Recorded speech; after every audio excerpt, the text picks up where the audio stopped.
ఆపే మా జీవన జ్యోతిలో రాబోయే ఎపిసోడ్లో టెస్ట్ రాబోతుంది. కుట్టిని పెళ్లి చేసుకుంది ఆదిత్య అని తెలుసుకొని ఒక్కసారిగా విశాల్ షాక్ అవుతూ ఉంటాడు. అసలు ఇది ఎలా జరిగిందో ఇప్పుడు చూద్దాం. కుట్టి గుడికి వెళ్ళి ఇక పూజారి గారితో మాట్లాడుతూ ఉంటుంది. ఇక పూజారి గారు కుట్టితో, నువ్వేంటి బిడ్డ ఒక్కదానివే వచ్చావు, పెళ్ళై మొదటిసారి భర్తతో రావాలి కదా అని అడుగుతూ ఉంటాడు. నేను అందరూ ఉన్న అన్నదన మిగిలిపోయాను పూజారి తాత. అందరూ నాకున్నారు, కానీ ఎవరు లేని దానిలా నేను మిగిలిపోయాను. నువ్వు ఈ పెళ్ళి ఎందుకు చేసుకున్నావమ్మా? జీవన చేసుకోవాల్సిన పెళ్లి కొడుకుని నువ్వెందుకు చేసుకున్నావని అడుగుతూ ఉంటాడు.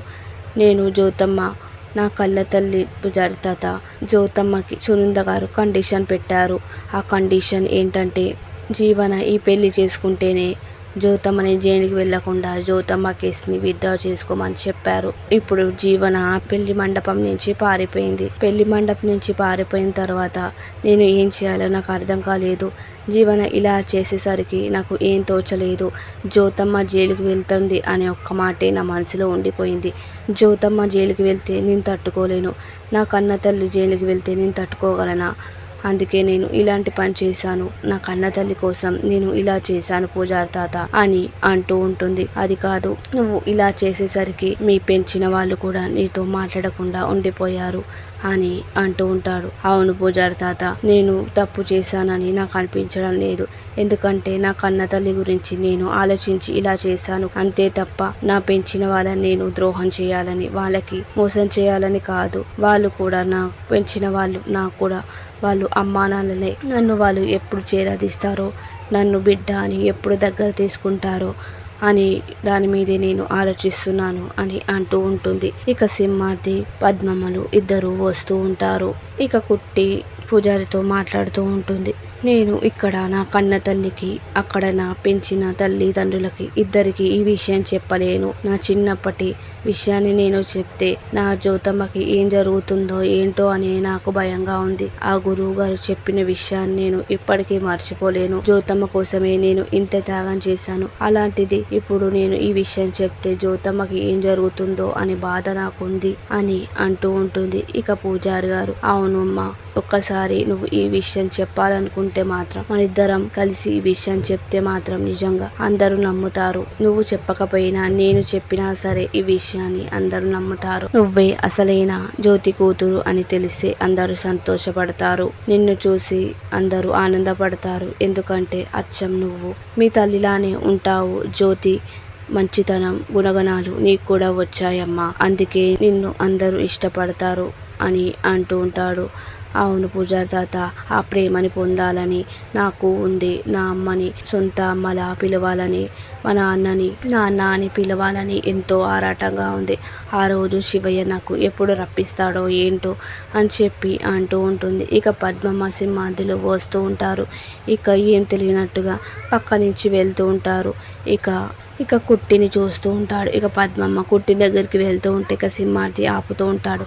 ఏంటి నువ్వు వెళ్ళకు అని చెప్పి అంటుంటే, ఇక అది కాదంటుంటే నడువు అని చెప్పి ఇక గుడికి తీసుకెళ్తుంటాడు లోపలికి. చూసావా పూజారి తాత, నాయన ఎంత మారిపోయాడో, నన్ను చూసి కూడా మాట్లాడడం లేదు.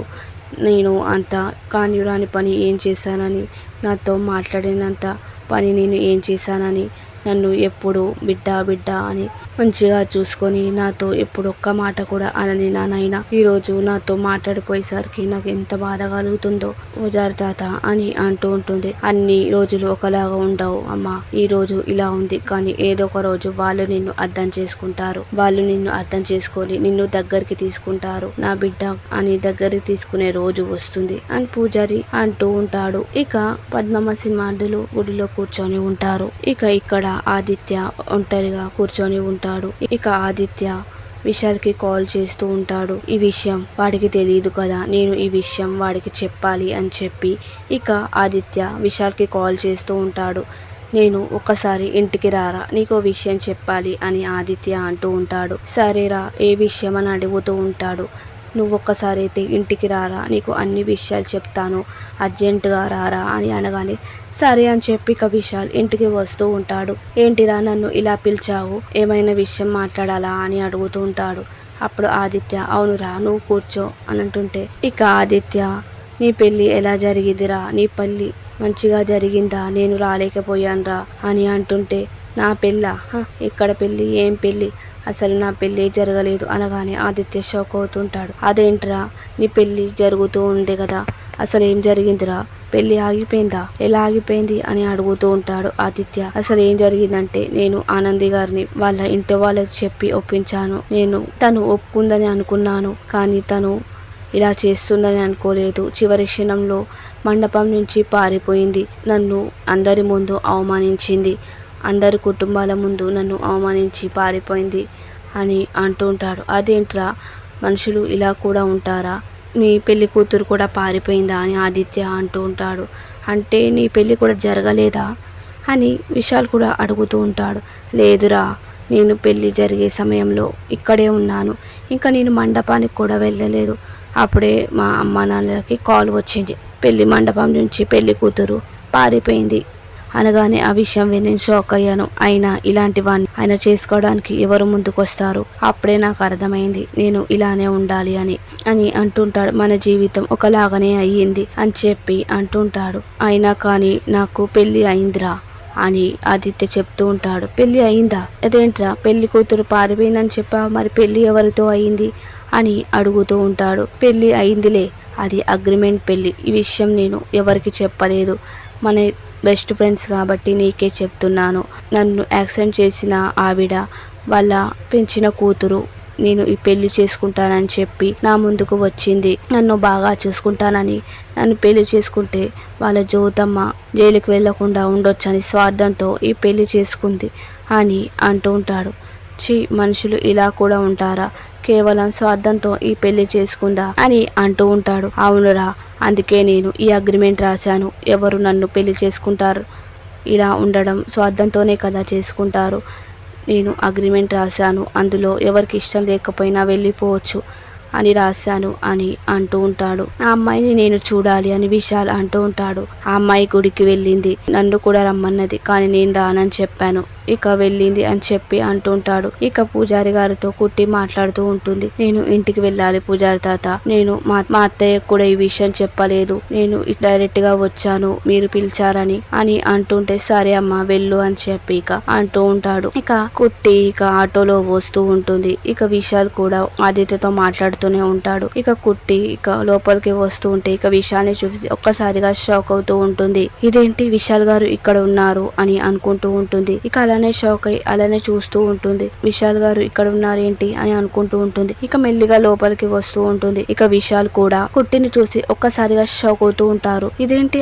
ఆనంది గారు ఇక్కడ ఉన్నారేంటి, ఆనంది ఏంటి ఇక్కడికి వచ్చింది అని అనుకుంటూ ఉంటాడు. ఇక ఇద్దరు ఒకరినొకరు చూసుకుంటూ ఉంటారు, అలానే షాక్ అవుతూ ఉంటారు. ఇక ఆదిత్య ఈవిడే నేను పెళ్లి చేసుకున్న అమ్మాయి అని అనగానే విశాల్ ఇంకా షాక్ అవుతూ ఉంటాడు. అది ఏవండి ఈయన ఎవరు అని ఆనంది అడుగుతూ ఉంటుంది ఆదిత్యని. తిను నా బెస్ట్ ఫ్రెండ్, నా ప్రాణ స్నేహితుడు, ఏదైనా మేము కలిసే పంచుకుంటాం, ఈ విషయం నేను వీడికి చెప్పడానికి ఇక్కడికి రమ్మన్నాను అని అంటూ ఉంటాడు. ఇక ఆ విషయం విని ఆనంది విశాల్ని చూసి షాక్ అవుతూ ఉంటుంది. ఇదేంటి, ఆనంది నా ఫ్రెండ్ని చేసుకుందా, అసలు ఏం జరుగుతుంది నాకు అర్థం కావడం లేదు అని షాక్లోనే ఉంటాడు విశాల్.